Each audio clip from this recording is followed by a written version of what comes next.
আলাইকুম, আশা করি সকলেই ভালো আছেন। সো আজকে আমরা দেখাবো যে এখানে দেখতেই পাচ্ছেন যে আমার রিচ এঙ্গেজমেন্ট সব কিছু কিন্তু লাল হয়ে রয়েছে। সো এই প্রবলেমটা যাদের আছে তারা কিভাবে প্রবলেমটা সলিউশন করবেন সেটাই কিন্তু আজকে আমি এটা দেখাবো।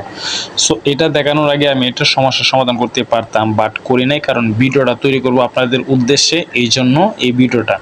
সো যাই হোক, যদি সমস্যাটা এরকম হয়ে থাকে সবার, যে এখানে সব কিছু লাল হয়ে গেছে কিন্তু এখানে কিন্তু সবুজ থাকার কথা, তাহলে আপনারা যে কাজটা করবেন একদম প্র্যাকটিক্যাল ওয়ে, যেটা আমি করেছি এবং আমার অনেকগুলা পেজ আমি ইউজ করি, 6 থেকে 7টা পেজ আছে।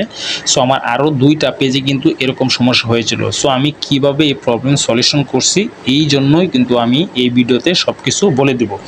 তো এটা করার জন্য অবশ্যই আপনাকে এখন লাইভ করতে হবে, ঠিক আছে? আপনি একটানা 7 দিন লাইভ করবেন, তাও আবার 30 থেকে 40 মিনিট করে, একদিন এক দিন, ঠিক আছে? মানে আজকে আপনার 40 মিনিটের মতো বা 30 মিনিটের মতো লাইভ করলেন, আগামীকাল আবার লাইভ করবেন। এভাবে আপনি মিনিমাম 7 দিন আপনি লাইভ করবেন, 30 থেকে 40 মিনিটের মতো। ওকে, 1 নাম্বার পয়েন্ট। দ্বিতীয় যে বিষয়টা সেটা হচ্ছে, আপনাকে এখন একটু রেগুলারিটি মেনটেন করে, মানে প্রত্যেক দিন মিনিমাম 3টা ভিডিও আপলোড করতে হবে। একটা সকাল, একটা বিকাল, আর একটা হচ্ছে রাত্রে 9টার দিকে। সো আপনার এই 3টা ভিডিও যদি আপনি রেগুলার পাবলিসিটি করেন, ইনশাল্লাহ আপনার এই প্রবলেমটা থাকবে না। তারপরে যে সমস্যাটা হতে পারে ওটা হচ্ছে, আপনাদের ভিডিওগুলো বেশি শেয়ার করতে হবে।